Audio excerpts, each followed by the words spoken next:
Hey guys, என்ன wish you a happy new year அப்படின்னு Kamal sir பைக்ல உற்சாகமா வந்து வாழ்த்து சொல்லி 2024 அனுப்பி வச்சு 2025 ஆரம்பிச்சு பல நாட்களும் ஓடியாச்சு. இந்த இயரோட தொடக்கத்துல 2025 எப்படி இருக்க போகுது, என்னெல்லாம் புதுசா நடக்க போகுது, நாட்டுல வீட்டுல என்ன மாதிரியான மாற்றங்கள் வரப்போகுது, இப்படி பல யோசனைகளோ எதிர்பார்ப்புகளோ நமக்குள்ள சுத்திக்கிட்டே இருந்திருக்கும். January 1, 2025 நம்ம எல்லாரும் ரொம்ப முக்கியமான ஒரு நாளா பார்த்து பெரிய நம்பிக்கையோட அந்த நாளை ஆரம்பிச்சிருப்போம். இன்னும் சில பேரு இந்த வருஷம் மட்டும் என்ன ஆயிட போகுதுன்னு வெறுப்போடைய ஆரம்பிச்சிருப்பாங்க. என்னங்க நியூ இயர் செலிப்ரேஷனு எல்லாம் ஒண்ணுதான், பெருசா என்ன மாறிட போகுது, இதெல்லாம் தேவையில்லாத வேலைங்க இப்படியும் சொல்ற ஆட்களை நம்ம எல்லாரும் சந்திச்சுதான் இருக்கோம். யாருன்னு சொன்னாலும் நம்ம லைஃப்ல நமக்கு கிடைச்ச ஒவ்வொரு நாளும் ஒரு புது வருஷத்துக்கான ஆரம்பம் தான். நம்ம கனவுகள் அடைய இன்னும் ஒரு நாள் எக்ஸ்ட்ராவா கிடைக்கிறதே ரொம்ப பெரிய விஷயம் தானே. நீங்களே நினைச்சு பாருங்க, இந்த நியூ இயருக்கு கூட எங்கேயோ வெளிநாட்டுல இருந்துகிட்டு குடும்பத்துக்கு வீடியோ கால் பண்ணி விஷ் பண்ண நிறைய பேர் இருக்காங்க. எவ்வளோ பேர் உடம்பு முடியாம நியூ இயர் கொண்டாட்டங்களை வெறும் டிவிலேயே மொபைல்லேயே பார்த்து ஃபீல் பண்ணிட்டு இருந்திருப்பாங்க. பார்க்க முடியாத, சத்தங்களை கேட்க முடியாத நம்ம நண்பர்கள் இந்த கொண்டாட்டங்களை மனசுக்குள்ளேயே கற்பனையா கொண்டாடிட்டு இருந்திருப்பாங்க. இவங்க எல்லாருமே அவங்க கஷ்டங்களை மீறி இந்த வாழ்க்கையை அழகா பார்க்க முயற்சி செஞ்சுட்டே தானே இருக்காங்க. நம்ம கூட பெருசா இல்லைனாலும் குடும்பத்தோட ஃப்ரெண்ட்ஸ் கூட ஒரு சின்ன செலிப்ரேஷனாவது செய்ய முடியுதுல்ல. சரி, என்னங்க இது நியூ இயர் முடிஞ்சு பல நாள் ஆகுது, இப்ப வந்து பட்டிமன்றம் டாபிக் மாதிரி பேசுறீங்க அப்படின்னு நீங்க கேக்குறது எனக்கு புரியுது. இல்லங்க, ஏன்னா நியூ இயர் வந்து பல நாட்கள் ஆயிடுச்சு. நியூ இயர்ல இருந்து அதே ஜோஷோட இப்ப இருக்கீங்களான்னு கேட்டா அதுல பாதி பேர் தான் எஸ்ன்னு சொல்லுவீங்கன்னு நினைக்கிறேன். சோ அந்த கொண்டாட்டமோ சந்தோஷமோ ஒரே நாள்ல முடிஞ்சு போறது இல்லல்ல. 2025 முழுக்க நீங்க நினைச்ச மாதிரி சந்தோஷமா வைபா இருக்க ஆசைப்படுறீங்கல்ல. சரி, நீங்க எடுத்த நியூ இயர் ரெசல்யூஷன்லாம் என்னாச்சு? தவறாம போய்கிட்டு இருக்கா? நினைச்சேன் நீங்க அதை பத்தி தான் சொல்ல போறீங்கன்னு எனக்கு அப்பவே தெரியும். கரெக்ட், சொல்லிட்டேன்ல, ரெசல்யூஷன் தான். பட் இந்த ரெசல்யூஷன்ங்கிறது January 1 மட்டும் எடுக்கிறது இல்ல. இனிமே வரப்போற எல்லா வருஷத்துக்குமான எல்லா நாட்களுக்குமான ரெசல்யூஷன் தான் அது. நேத்தை விட இன்னைக்கு நீங்க 0.001% இம்ப்ரூவ் ஆனாலுமே அது உங்க வாழ்க்கையோட வெற்றி தான். உங்க வாழ்க்கையோட நோக்கத்தை நீங்க அடைய சின்ன சின்ன ஸ்டெப்ஸ் எடுத்து வச்சுட்டே இருக்கீங்கன்னு அர்த்தம். ஸோ January 1ல நீங்க ஆரம்பிச்ச ரெசல்யூஷனை தட்டு மாதிரி 10 நாள் பண்ணிட்டு அதுக்கப்புறம் பண்ணாம விட்டுருந்தீங்கன்னா, இல்ல முன்னாடி இருந்த ஜோஷ் இப்ப இல்லைன்னா இந்த வீடியோவை ஃபுல்லா பாருங்க. இனிமே இருக்க நாட்கள்ல உங்க வாழ்க்கைய மாத்தக்கூடிய முக்கியமான 5 பழக்கங்களை பத்தி தெரிஞ்சுக்க போறோம். இந்த பழக்கங்களை உங்க வாழ்க்கைக்குள்ள கொண்டு வாங்க.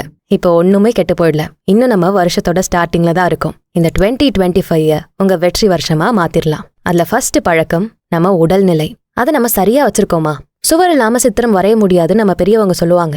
நீங்க நல்லா இருந்தா மட்டும்தான் உங்களால எதையுமே சாதிக்க முடியும். ஆனா இப்ப இருக்க ட்ரெண்ட் என்னன்னா, ஒன்னு ஒரே அடியா அந்த டயட்டு இந்த டயட்டு, நான் இதை மட்டும்தான் சாப்பிடுவேன், இதெல்லாம் சாப்பிடவே கூடாது, இவ்வளவுதான் நான் அளந்துதான் சாப்பிடணும், இப்படி ஒரு சரியான வழிகாட்டுதல் இல்லாம நீங்களே கேட்ட பார்த்த விஷயங்களை வச்சு ஒரு முடிவுக்கு வந்துருவீங்க. இல்ல எதுவுமே வேண்டாம், நான் மிட்நைட் 2 மணிக்கு போய் நல்லா பிரியாணி சாப்பிடுவேன், ஐஸ்கிரீம் எல்லாம் சாப்பிடுவேன், இல்ல ஏதாச்சும் ஒரு ஸ்நாக்ஸாவது சாப்பிட்டு அதுல என்னோட சந்தோஷத்தை வெளிப்படுத்துவேன், இப்படியும் சொல்லிக்கிட்டு அவங்க உடம்ப அவங்களே வாண்டடா போய் கெடுக்கிறவங்களையும் பார்க்க முடியுது.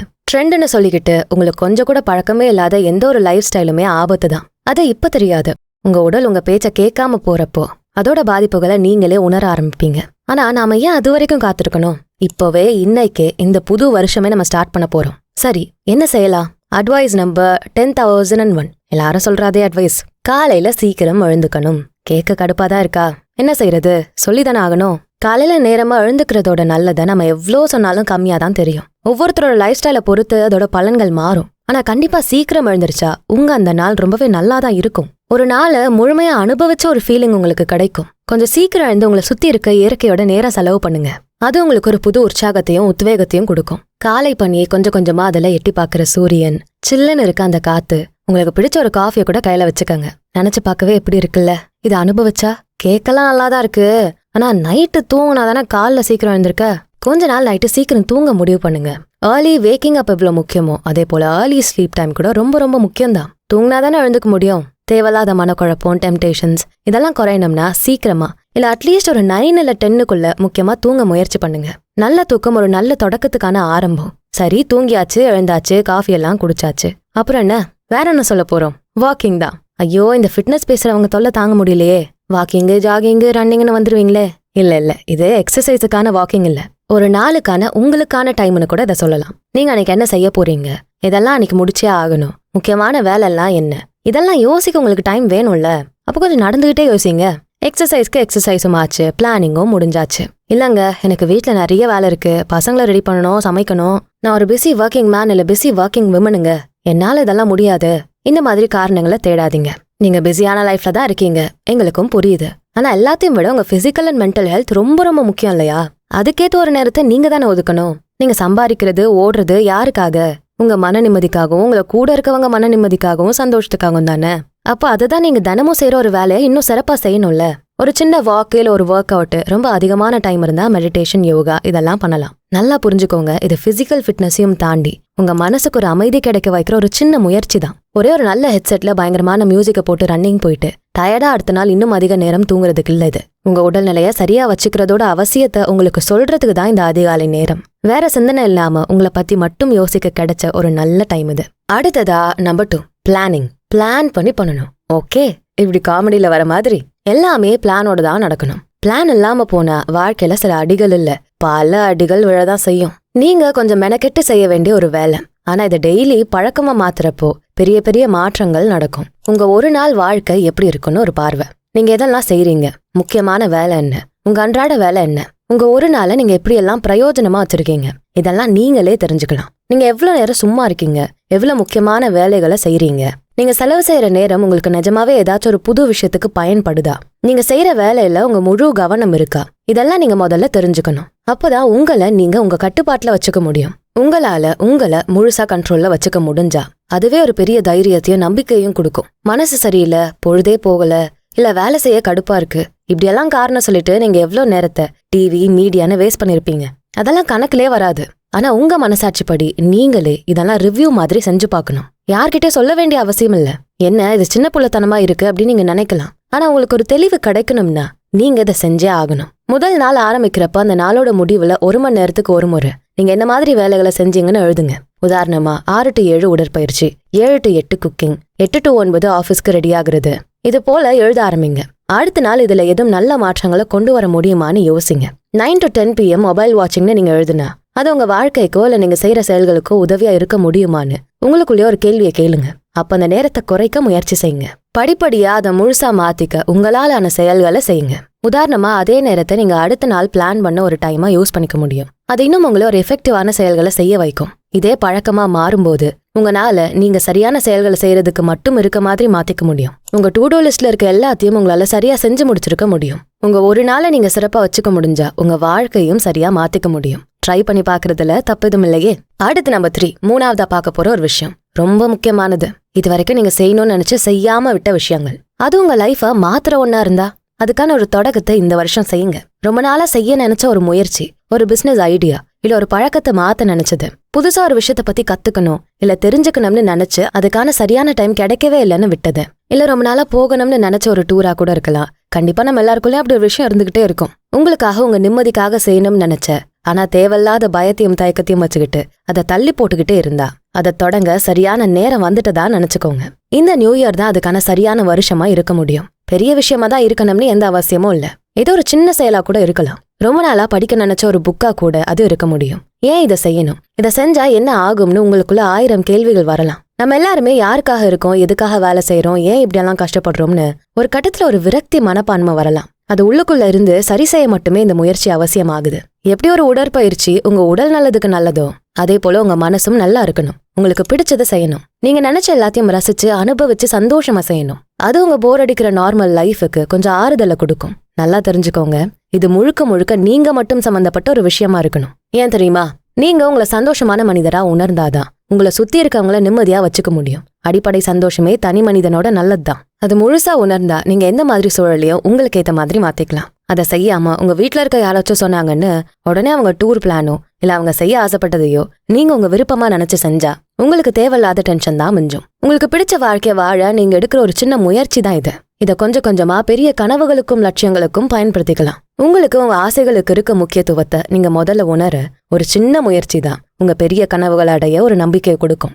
உங்களை நீங்களே ரீசார்ஜ் பண்ணிக்க ஒரு சந்தர்ப்பத்தை கொடுங்க. உங்க லைஃபை நீங்க தான் இன்ட்ரெஸ்டிங்கா த்ரில்லிங்கா மாத்திக்கணும். யாரும் உங்களுக்காக அதை செய்ய மாட்டாங்க. இதுக்கு நீங்க ரிட்டையர்மெண்ட் ஏஜ் வர வரைக்கும் காத்திருக்கலாம் தேவையில்ல. இப்போ நீங்க செய்ய ஆசைப்பட்டதை செஞ்சிருங்க. அது இன்னும் புது புது அனுபவங்களை தேடி போக வைக்கும். உங்களோட அட்வென்ச்சரஸ் லைஃபுக்கு தயார்படுத்திக்க முடியும். அட்வென்ச்சர்னா காட்டுக்கு போய் இருக்கிறதுன்னு இல்ல, சின்ன சின்ன இன்ட்ரெஸ்ட்டை கண்டுபிடிச்சு அதை நீங்க செஞ்சுக்கிட்டே இருந்தா உங்க மனசு இன்னும் அதிகமான இன்ட்ரெஸ்டிங்கான விஷயங்களை உங்களுக்கு காட்டும். அப்படியே உங்க மொத்த வாழ்க்கையும் ரொம்ப அட்வென்ச்சரஸா இன்ட்ரெஸ்டிங்கா மாறும். அடுத்து நம்பர் 4, நிதி மேலாண்மை, ஃபினான்ஷியல் மேனேஜ்மெண்ட் அண்ட் டிசிப்ளின். பணம் மட்டும் இல்லைன்னா நம்ம வாழ்க்கைய முழுசா மாத்திக்கவே முடியாது. நெகட்டிவா சொல்றேன்னு நினைக்க வேண்டாம், அதான் உண்மை. அதுக்காக அதை தேடி ஓடிக்கிட்டே இருக்கணும்னு வேண்டாம். உங்க வருமானம் எவ்வளவு, செலவுகள் எவ்வளவு, அதுல இருக்க சேமிப்பு எவ்வளவு, உங்க கனவுகளை லட்சியங்களை அடைய இது போதுமானதா இருக்குமா, இதெல்லாம் நீங்க கண்டிப்பா யோசிக்கணும். அதுக்கு ஒரு டிசிப்ளினை கொண்டு வரணும். உங்க மாதாந்திர பட்ஜெட் மட்டுமே அப்படி ஒரு டிசிப்ளினை உங்களுக்கு தர முடியாது. தேவையில்லாம உங்களுக்கு வர டெம்டேஷன்ஸ் என்ன, அதை எப்படி குறைச்சிக்கணும், அதனால நம்ம மாச கடைசி எப்படியெல்லாம் பாதிக்கப்படுது, இதெல்லாம் யோசிக்க முடியணும். அப்பதான் பினான்சியலா உங்களால ஒரே மாதிரியான நிலைமையை கொண்டு வர முடியும். உங்க நிலை எங்க தேங்கி இருக்குன்னு தெரிஞ்சாதான் அதை மாத்த என்ன முயற்சிகளை செய்யணும்னு உங்களுக்கு தெரிய வரும். ஒரு மாசம் சேவிங்ஸ், ஒரு மாசம் அதிக செலவு, இன்னொரு மாசம் தேவைக்கே இல்லாம இருக்கிறதுன்னு மாறி மாறி இருக்க உங்க நிலையில நீங்க எப்படி ஒரு பெரிய திட்டத்தை உருவாக்குவீங்க? முதல்ல உங்க வருமானத்தை எப்படி சரியா செலவு செய்யறீங்கன்னு தெரிஞ்சுக்கோங்க. அதை சரி செஞ்சதுக்கு அப்புறமா உங்க வாழ்க்கைக்கான திட்டங்களை உருவாக்க முயற்சி செய்யுங்க. இப்ப இருக்க முதலீடுகளை பத்தி தெரிஞ்சுக்கோங்க. புதுசா நீங்க செய்யற முயற்சிகளை பத்தி நல்லா தெரிஞ்சு அதை பத்தின தகவல்கள் சரியா இருக்கான்னு பார்த்து அப்புறம் உங்களுக்கு தகுந்த விஷயத்த தேர்ந்தெடுங்க. உங்க பர்சனல் இன்ட்ரெஸ்ட் பத்தி பேசணும்ல, அதே போலதான் இந்த விஷயம் கூட நீங்க மட்டுமே சம்பந்தப்பட்டதா இருக்கணும். உங்களால எவ்வளவு முதலீடு செய்ய முடியும், அதுக்கான சரியான முறை என்ன, நீங்க செய்யற புது முயற்சி உங்களுக்கு சரியா இருக்குமா, கரெக்டான முறையில தான் இதை நம்ம செய்யறோமா, இதெல்லாம் பார்த்து நீங்க மட்டுமே முடிவு செய்யணும். யாரோ சொன்னாங்க, இல்ல யாருக்கோ ஒருத்தருக்கு அதிக லாபம் கிடைச்சது, அதை நம்பி நானும் இறங்குனேன், இந்த மாதிரி சாக்கு போக்குகளை தவிர்த்துருங்க. பணம் சம்பந்தப்பட்ட விஷயத்துல நீங்க மட்டும் ரிஸ்க் எடுக்கல, உங்க குடும்பத்தையும் நீங்க அதுல இன்டெரக்டா ஈடுபடுத்துறீங்க. அப்ப இன்னும் அதிகமான கவனத்தோட நீங்க அணுகணும். இந்த மாதிரி விஷயத்துல நீங்க உங்க பேராசைகளை குறைச்சிக்கிறது நல்லது. நீண்ட கால லாபத்தை மட்டும் மனசுல வச்சு நீங்க உங்க முடிவுகளை எடுக்கணும். நல்ல பொருளாதார ஆலோசனை கூட நீங்க முயற்சி செஞ்சு பார்க்கலாம். ஆனா முடிவு நீங்க எடுக்கிறதா இருக்கணும். பணம் பத்தியும் முதலீடுகள் பத்தியும் அதுக்கான உளவியலை பத்தியும் சொல்ல நிறைய புத்தகங்களும் வீடியோக்களும் இருக்கு. ஏதாச்சும் ஒண்ணு நீங்க உங்க கைடன்ஸா எடுத்துக்கலாம். பணத்தை பத்தி உங்க எண்ணங்களை சரியா வச்சுக்க இது உதவும். ஆனா முயற்சிகளும் உங்களுக்கான சரியான திட்டங்களும் நீங்க செய்யறதா மட்டுமே இருக்கணும். அதுதான் நீங்க தவறுகள் செஞ்சாலும் முழு பொறுப்பை ஏத்துக்க வைக்கும். அதுல இருந்து பாடங்களை தெரிஞ்சுக்க முடியும். ஒரு சரியான பொருளாதார நிலை உங்களை எப்பவும் நிம்மதியா பதட்டமில்லாம வச்சுக்க உதவும். நல்ல புது முயற்சிகள்ல உங்களை தைரியமா ஈடுபட வைக்கும். அடுத்து நம்பர் 5, நேர்மறை எண்ணங்கள், positivity. Last but not the லீஸ்ட்னு சொல்ற மாதிரி தான் இந்த பகுதி இருக்கும். நீங்க உங்க லைஃப்ல எதை வேணா மாத்திக்க முயற்சி செய்யலாம், எல்லாமே சாத்தியம்தான். ஆனா வெளிப்புற சூழலை மாத்த நீங்க எடுக்கிற முயற்சி எப்பவும் பெருசா எந்த பலனையும் தராது. உங்க உள்ள இருந்து வர மாற்றங்கள் மட்டுமே உங்களுக்கான சிறந்த பலனை தர முடியும். அது உங்க எண்ணங்கள். எண்ணங்களை பத்தியும் அதுக்கான சக்திகளை பத்தியும் பலரும் பல விதத்துல சொல்லிக்கிட்டே இருக்காங்க, சொல்லிக்கிட்டும் இருப்பாங்க. ஆனா அதை நம்ம முயற்சி செய்யறப்பதான் அதுக்கான உண்மையை தெரிஞ்சுக்க முடியும். எண்ணங்களை மாத்துங்க, வாழ்க்கை மாறும்னு எல்லாரும் சும்மா சொல்லல. பலரும் அதை உணர்ந்து அதை முயற்சி செஞ்சு அவங்க வாழ்க்கை மாறும்போது தான் அடுத்தவங்களுக்கு அதை சொல்றாங்க.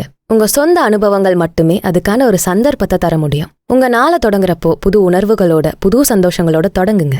முடிஞ்சு போன பிரச்சனைகளை பத்தி யோசிச்சு கவலைப்பட்டு உங்க இன்னொரு நாளை வீணாக்காதீங்க. எல்லா நாளும் பிரச்சனைகளும் வரும், சந்தோஷங்களும் வரும், புது வாய்ப்புகளும் வரும். எதை நீங்க தேர்ந்தெடுக்கிறீங்கன்னு நீங்க தான் முடிவு செய்யணும். நேர்மறையான உணர்வுகள் உங்களை எப்போ அமைதியான மனநிலையில வச்சுக்கும். தியானம், யோகா மாதிரியான பழக்கங்கள் உங்களுக்குள்ள இந்த உணர்வுகளை வளர்த்துக்க உதவியா இருக்கும். கோபம், பொறாமை, தயக்கம், குற்ற உணர்வு, பயம், பதட்டம், இந்த மாதிரி எதிர்மறையான உணர்வுகளை வச்சுக்கவே செய்யாதீங்க. இந்த மாதிரி உணர்ச்சிகளுக்கு நீங்க உள்ளாகிறதுக்கு முன்னாடி நீங்க ஒரு நிமிஷம் உங்களை அமைதியா வச்சுக்க முயற்சி செய்யலாம். அந்த முயற்சிகள் மத்தவங்களுக்கு மட்டும் இல்லாம உங்களுக்குள்ளேயே என்ன மாதிரியான மாற்றங்களை தருதுன்னு யோசிங்க. உங்க உடல்நிலை எப்படி இருக்கு, உங்க இதயம் எப்படி வேகமா துடிக்குது, அதை வெளிப்படுத்தின பின்னாடி நீங்க எப்படி உணர்றீங்க, இதெல்லாம் பாருங்க. இது அவசியமா, இதனால ஏதாச்சும் மாற்றங்கள் வருமா, அப்படி வந்தாலும் அது சரியானதா, இதெல்லாம் யோசிச்சு முடிவு செய்யுங்க.